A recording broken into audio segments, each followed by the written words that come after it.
naglabas na ng paliwanag si Apollo Quiboloy through his counsel kung bakit hindi siya dapat arestuhin. We, including my legal team, immediately read through and assessed the documents carefully, mindful of due process for the accused, but also with a view to ensuring that the Senate as an institution is protected from dilatory tactics of parties. Isa pong naging maliwanag sa aming pag-review. His explanation is nowhere near satisfactory. They did nothing but rehash previous arguments they made for not attending our Senate hearings. Una, on whether or not the investigation is in aid of legislation. Section 19 of the Senate Rules and Procedures in investigations in aid of legislation states very clearly, Section 19, privilege against self-incrimination, quote, a witness can invoke his right against self-incrimination only when a question which tends to elicit an answer that will incriminate him is propounded to him. However, he may offer to answer any question in an executive session. No person can refuse to testify or be placed under oath or affirmation or answer questions before an incriminatory question is asked. His invocation of such right does not by itself excuse him from his duty to give testimony, close quote. Mas malinaw pa sa sikat ng araw, dito pa lang tapos na dapat ang usapan. Kung sumabaybay siya sa aming pagdinig, ilang beses ko din pong inulit-ulit yung mga areas for additional legislation na lumilitaw dahil sa mga paratang sa kanya. Pero uulitin ko ulit kasi medyo mahaba pa naman ang pasensya ko. The hearing surfaced potential gaps in legislation, including the question of consent in rape and sexual abuse in the context of secretive religious organizations, secretive charismatic religious organizations, the treatment of religious volunteers in labor and occupational safety laws, and liabilities for human trafficking and other capital crimes when religious freedom is invoked. Proposed Senate Resolution number 884 actually mentioned with specificity the legislative purpose of the investigation and the desired reforms in our human trafficking laws. Pangalawa, on whether or not the resolution is incriminatory and violates the due process of respondent. Again, we never claim to be the judge. Hindi po hukom ang Senado. A Senate resolution has no effect and force of law and can make no such legal determination of guilt, nor deprive anyone, including Quiboloy, of life, liberty, or property as a result of its material averments or findings.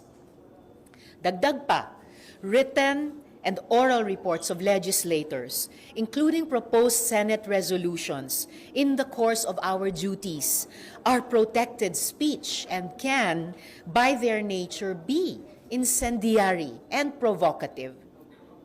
Pangatlo, on whether or not the proper forum to hear the controversies surrounding the respondent is a court of law.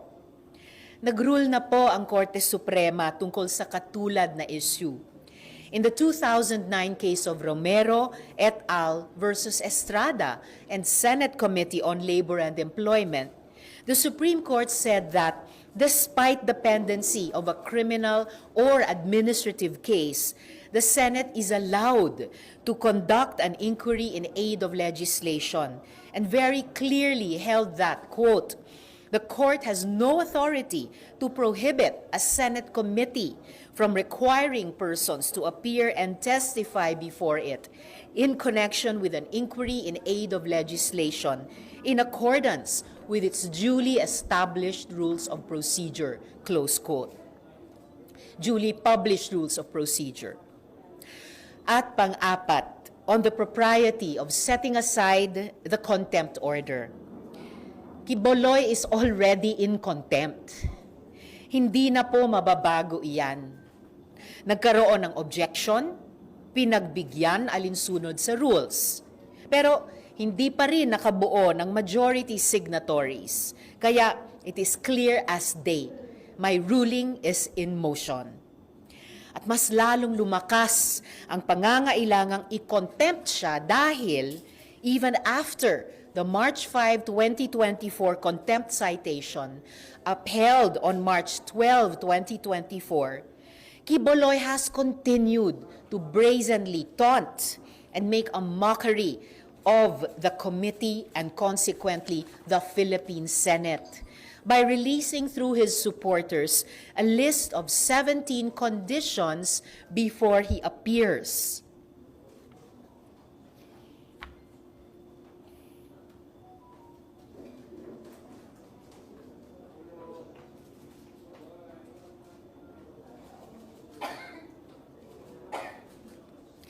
Sinubukan pa tayong linlangin ng abogado niya na si Attorney Topacio at tinawag pa na fake news.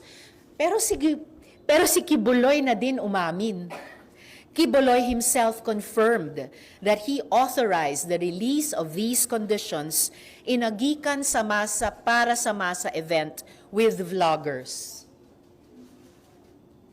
Kaya hinamon ko siya, 17 ang hamon ko sa iyo, 17 conditions. Harapin mo yan. Kung di mo maharap yan, magdebate tayong dalawa. Wala dyan sa iyong court. Ang court mo kasi, nakatali ang kamay ng tao dyan eh. Parang boxing, pumunta ka, nakatali ang kamay. Kung basketball naman, kami sumusunod sa rules. Kayo walang rules. Tinatakbo niyo yung bola sa gusto niyo. Walang dribble, wala kayong foul. Sila na referee. Kangaroo court po. Doon naman sa boxing, siya ang boxer, siya ang referee, siya pa rin ang judge. Oh. Siya panalo. Siya ang panalo. Pastor, may press con si Senator. This level of mockery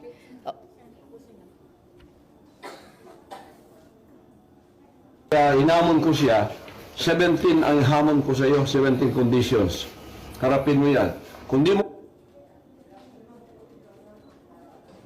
May kadagdagan ko dito lang kasi yung conditions for 17.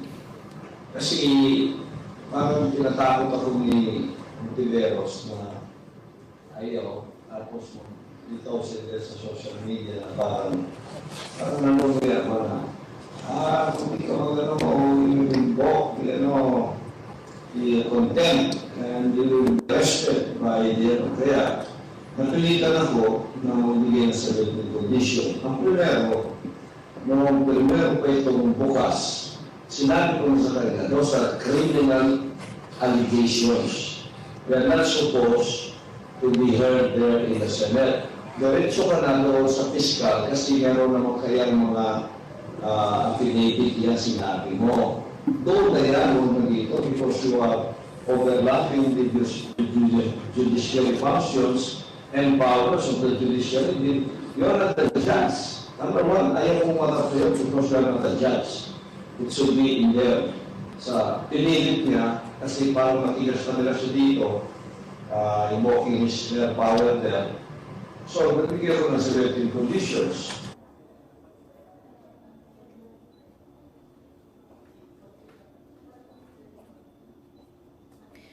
This level of mockery of a constitutional exercise of duty by a committee of the Philippine Senate is unprecedented and disturbing, and further confirms Quiboloy's undue refusal to appear before the committee pursuant to Section 18 of the Senate Rules. Considering all these, once again, I request for the Senate President to issue an arrest order against Apollo C. Quiboloy. He must show up. He must respect the institution of the Senate. Sa mga kasamahan ko sa Senado, huwag nating hayaan maliitin niya ang ating iniingatang institusyon. Kung hindi pa tayo manindigan sa kanyang tahasang pambabastos sa Senado, ewan ko na kung saan tayo pupulutin ito. Okay, open tayo for questions. Sino pong gusto magtanong? Chef Torres. Ma'am, yung formal request formal request, ma'am, to arrest? So kasalukuyan pong pinare-receive na sa abogado ni Quiboloy itong ruling of the committee. Once matanggap nila, i-follow up ko na yung sinabi ko nung huling committee hearing na request kay SP na ipaaresto na si Quiboloy. Opo. Ma'am, ano lang, bigyan nyo lang kami ng walkthrough. So, pagka-request kay SP, meron po ba siyang given period? Ilan yung at least araw para pirmahan ni SP yung order for arrest? And ano yung susunod po na mangyayari? I think the given period ay naglapse na, yung non-extendable period of 48 hours para sumagot si Quiboloy dun sa show cause order. So at least nagawa na niya iyon. So any minute now, the Senate President, as soon as I follow up on my request to him, as soon as matanggap ng abogado ni Quiboloy itong ruling of the committee, any minute then, pwede na pong i-issue iyon. Last na lang. Sabi ng Kamara, willing sila na ibigay sa inyo yung custody ni Quiboloy. Kayo po ba willing din kayo na dito na sa Senate, do you feel na talagang masisecure or magagwardiyan siya dito as compared sa House? No need for comparisons, pero lagi dati kapag mayroong pina-appear o pina-aresto ang Senado, ay naalagaan silang lahat dito sa Senado. Ngayon ko lang narinig yung sinabing iyon ng House. Kung ganon, ay wini-welcome ko po yun dahil isa na namang halimbawa ng interparliamentary courtesy na ibinibigay traditionally ng dalawang houses sa isa't isa. Wait, is it pong susunod na magtatanong? Meron ba ay? Sige, after ni Mafon, Marlon. Good morning, ma'am. Morning. Ma'am, do you feel you are facing a big challenge here? Kasi meron siyang mga kakamping senators and Quiboloy has been defiant of any order and he believes that he is above the law. He's really challenging, pero at least hakbang-hakbang na ipapakita ng Senado na hindi talaga siya above the law. Hindi po ako nababahala o ano paman sa kung meron akong mga kasamang senador na sumusuporta sa kanila dahil yun naman po ay karapatan ng bawat isa sa amin magkaroon ng sariling posisyon. At mabuti, meron namang rules ang Senado na aming lahat na sinusunod. Kaya't kung merong anumang manifestation na gagawin, kung may kakailanganing bilang sa alinmang bahagi ng Senado, yun po ang gumagabay sa aming paghakbang o hindi paghakbang sa mga susunod na yugto ng proseso tulad ng investigasyon. And so far, pinakita po ng Senado sa aming mga sarili, isa't isa, at higit sa lahat sa publiko, na kayang-kayang isulong ng Senado sa pag-exercise ng kanyang mandato, sa pag-exercise ng kanyang konstitusyonal na kapangyarihan, yung kanyang mga tungkulin. Partikular at lalong-lalo na sa ganitong usapin ng hustisya para sa mga babae at mga menor de edad. Good morning. Ma'am, as previously pointed out, ibang-iba yung naging kaso dito kay Quiboloy doon sa iba pang resource persons. For example, yung kay Senyor Aguila. Ibang-iba din yung pagtrato ng ilan sa inyong mga kasamahan doon dito sa kaso ni Quiboloy. How will this affect the credibility of the Senate moving forward kung ganito po yung nagiging aksyon ng ilan yung kasamahan? I think it further bolsters the reputation of the Senate na isa sa pinaka-independenteng institusyon sa loob ng ating gobyerno, isa sa mga mayat-maya huling linya ng depensa sa ating proseso ng demokratisasyon, lalo na pagkatapos ng 6 na taon ni Duterte na talagang sadyang inatake niya ang iba't ibang mga institusyon ng demokrasya para humina o mawala yung checks and balances sa kanya bilang executive noon. Kahit sa ganitong mahirap na sitwasyon, pilit na ine-exercise ng mga institusyon tulad ng Senado pa rin at ulit ang mga muscles niya na kung ano ang kanyang mandato, kung ano ang kanyang mga kapangyarihan, kung ano ang kanyang tungkulin, para ibalik sa dati at higit pa, palakasin palalo ang kakayahan niyang mag-fiscalize, ang kakayahan niyang mag-check and balance kapag ka mayroong ibang bahagi ng ating gobyerno o di kaya makapangyarihang bahagi ng ating lipunan na lalabag sa batas, lalabag sa karapatan ng kapwa mamamayan, tapos nag-aakala pa na walang maisisingil na accountability sa kanya. Ma'am, have you made the necessary arrangement po kung sakaling maaresto na si Kibuloy dito sa Senate?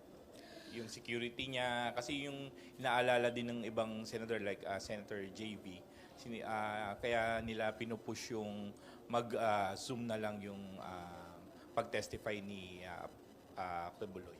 Well, gaya ng sinabi ko po dati, magpakita muna si Kibuloy ng kahandaan humarap sa komite bago siya humingi ng kung ano-anong leeway tulad ng iba't ibang paraan ng pagharap. At gaya ng nabanggit ko rin dati, may precedent na hindi pagbigyan ang ganyang klaseng hiling dahil precisely din pahihinain yung kakayahan ng Senado magpa-appear kahit minsan sa isang investigasyon ng bawat resource person. Ang suma total ng pag-appear pa ni Kibuloy sa ngayon sa Senado, sa komite, ay 0. No? At sa kahandaan, lagi namang ipinakita sa nakaraan and at any moment, nananalig ako na handa ang buong Senado at anumang bahagi niya alagaan at panghawakan ang seguridad ninumang resource person na aming paarestohin at paaapirin sa isang Senate hearing. Ma'am Cecil, bago yung custody, ma'am, nandun yung hinaharap natin that if ever magkaroon ng warrant, i-arrest siya. What if may resistance? And hingi ba kayo ng tulong sa PNP? Kasi considering yung strength ng OSA, hindi kakayanin if ever. Ano po yung nakikita natin? Although it's an operational thing, you might want to give us some oversight po. Buwang paniniwala ko sa kahandaan at kakayahan ng OSAA bilang frontline ng security ng Senado, gawin muli ang kanilang tungkulin. Tulad ng pag-serve nila ng subpoena kay Kibuloy dun mismo sa address niya sa Davao. Tulad ng isinagot ng DILG sa isang hearing, kung hingin namin sa pamamagitan ng OSAA ang tulong ng PNP, ay pwedeng-pwede po naming hingiin yon. At tulad sa mga raming pagkakataon noon na hiningi, pati ng aming komite, ang tulong ng PNP o ng NBI sa ganitong klaseng mga investigasyon ay naging laan naman po sila na ipagkaloob iyan, kaya umaasa pa rin ako sa dati na nilang pagtulong. Magtatanong po tayo sa DILG or sa PNP kung possibly merong physical resistance pagka i-arrest doon. Kasi di ba natatandaan mo yung kay Cleo po? Di ba parang isang batalyon yung nawala kasi aaresto siya. Ito religious leader din po. So ano po yung anticipation natin? Thank you. Well, hopefully walang mamumuong physical resistance dahil if ever isa na namang negatibong development yan dito sa investigasyong ito na kung hindi lang nagdrama ng napakatagal ni Kibuloy, kung sana humarap na lang siya sa unang hearing, hindi kailangang umabot sa ganito. Pero sa anumang scenario na mag-materialize, for one, ang PNP ang may kakayahan ng institusyon sa loob ng ating gobyerno. Siguruhin ang kaligtasan ng publiko at siguruhin ang pagtupad sa ating mga batas, pati ang pagtaguyod sa mga normal na proseso ng iba't ibang bahagi ng ating gobyerno, pati na namin dito sa Senado. Hopefully, wag namang maging bloody kasi considering may mga armed bodyguards po si Kibuloy. Of course, higit sa lahat, hopefully hindi maging madugo ang anuman at gaya ng nabanggit ko kanina, kung anuman ay tiwala ako, handang-handa ang PNP panatilihing maayos at mapayapa yung mga proseso ng Senado at siguruhin na madala dito o kung alingmang institusyon ang magkukustodiya sa kanila kay Kibuloy para sa wakas sumagot na sa mga tanong tungkol sa mga marami at seryosong akusasyon sa kanya. Okay, next po. tanong. Yung, ma'am, related dun sa tanong ni Marlon kanina, kayo ba, ano yung nakikita nyo? Saan kumukuha ng lakas ng loob, ng tapang si Kibuloy? Bakit grabe yung resistance po? Posibleng matagal na kasi niyang ginagawa itong mga akusasyon sa kanya. And so far, nakatakas siya, scot-free. Kaya hindi talaga mauubos yung pagpapasalamat ko sa ating mga matatapang na victim survivors. Kahit yung ilan sa kanila, ilang taon na ang nakalipas, nagbuo po silang lahat, bawat isa, ng lakas ng loob na sabihin ang kanilang kwentong buhay at maghabol talaga ng hustisya. Kung hindi dahil sa kanila, hindi maglalakas loob yung iba pa na dahan-dahan ay lumapit din sa aking opisina at sa aming komite para ikuwento nga ang kanilang katotohanan at yun na nga po habulin ang katarungan. Pero kayo ba, ma'am, nararamdaman nyo po ba or may nakikita ba kayo na somehow parang may nagpo-protect din kay Kibuloy kaya ganun na lang yung tapang niya? Mukhang meron talagang nagdadagdag sa lakas ng loob niya, mga nagprotekta sa kanya, baka hindi lang ngayon, kundi sa nakaraang mga taon, at may mga anggulong ganoon na lumalabas sa aming mga pagdinig. Yung testimonya ni Elias David ba or Elias Rene, na gardener doon sa Elias Rene, na gardener doon sa mountain ni Kibuloy, na meron daw siyang nasaksihang dating presidente, ngayon VP, na dumalaw daw doon, na nung sa pagdalo na iyon, meron daw ibinabang mga sako at nung ito'y inunload ay ang mga laman ay iba't ibang klaseng mga baril. Tapos yung kamakailang pag-appoint niya ni Kibuloy kay Duterte bilang administrador ng kanyang mga properties dito sa Pilipinas. So mukhang hindi siya nag-iisa. Kung gusto nating i-cite lang yung mga makapangyarihan o mayaman na nakapaligid sa kanya. At kanina lang, yung video, nung kanyang pinangangalandakan, yung kanyang 17 sets na mga kondisyon, kasama niya si Duterte. So anong plano nyo or kasi obviously hindi dito magtatapos, hindi magtatapos sa arrest lang. Ito po ba ay lalawak pa? Kasi kung may ganong lakas ng loob, merong possible mga accomplice or protectors nga po. Well, so far, meron kaming at least isa pang pagdinig na harinawa doon na makaharap at sagot si Kibuloy. May at least isa kaming bagong resource person mula sa national government agencies, ang Anti-Money Laundering Council, dahil doon sa testimonya ni Ms. Reynita na binigay yung buong pangalan niya at pinakita yung kanyang muka, na yung mga savings accounts nilang mga OFW sa Singapore ay ginagamit para magpadala ang ibang mga tao ng mas malalaking halaga kay Kibuloy sa Davao. So, meron kaming mga bagong anggulo na titignan at mga bagong resource persons na iimbitahin. Kung dadako pa ito sa ibang mga makapangyarihan na nasa likod niya, nagpoprotekta sa kanya, depende po sa magiging mga testimonya sa susunod na pagdinig.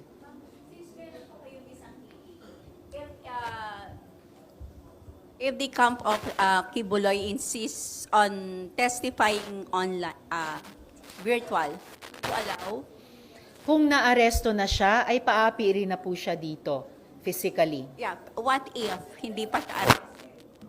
Well, kung hindi pa siya arrested at kung hihiling pa siya na paapirin na lang siya virtually, as I mentioned earlier, may president na hindi pagbigyan yan.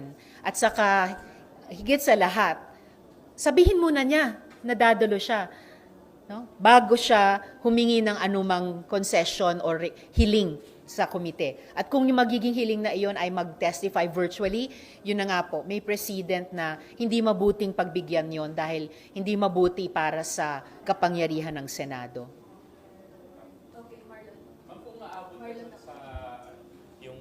Kung yung investigation niya mapupunta na dun sa usapin ng mga OFWs o dating miyembro na napopersang magbigay ng kanilang sweldo o pera kay Kibuloy, will that warrant eventually the presence of former President Duterte since he's now the administrator of the properties? Baka wala pang direct link sa ngayon unless lumabas sa testimonya pa ni Ms. Reynita o ng Anti-Money Laundering Council na dumaan yung perang iyon na galing sa paggamit ng savings accounts ng mga OFW at natanggap sa mga properties na ina-administer ngayon ni Duterte. Posible, hindi ko pa sigurado. Depende sa kung ano yung maging testimonya sa susunod na pagdinig. Morning. Good morning, ma'am. Hypothetically, nagmatigas po si Kibuloy, patuloy na nagmatigas na hindi po dumalo sa hearing. Makaka-apekto po ba to sa kapangyarihan ng Senado na if ever ibang resource person na sabihin na si Kibuloy yung dumalo sa dinig o sa investigasyon na ikinakasa ng Senate, bakit ako dadalo sa Senate? Yung ibang resource person.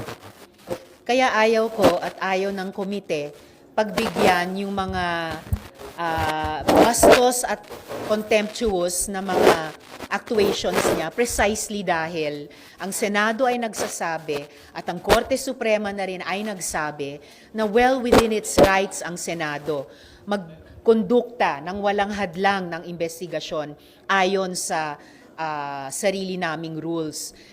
Sa ngayon, at mananatiling ganito, consistent ang Senado na pinaninindigan namin itong mga usapin na ito.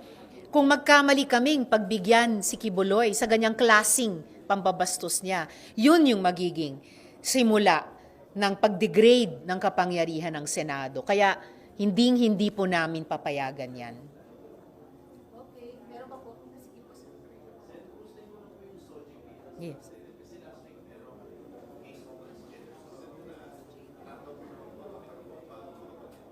Yes.